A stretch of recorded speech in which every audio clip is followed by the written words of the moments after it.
Rice అయితే ప్లేట్లోకి తీసేసుకున్నాం. స్టవ్ అయితే ఆన్ చేసుకున్నాం, ప్యాన్ అయితే పెట్టుకున్నాం. ఓకే, ఇప్పుడైతే ఆయిల్ వేసేసుకున్నాం.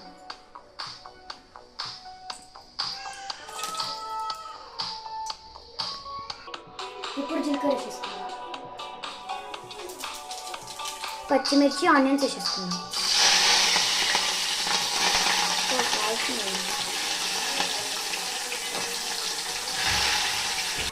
దీన్ని మంచిగా మిక్స్ చేసుకున్నాం.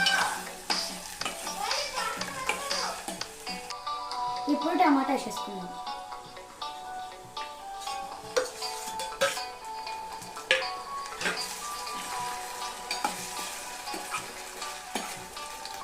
ఈ బాయిల్ అయ్యే వరకు మూత పెట్టుకున్నాం. టమాటా అయితే బాయిల్ అయిపోయింది.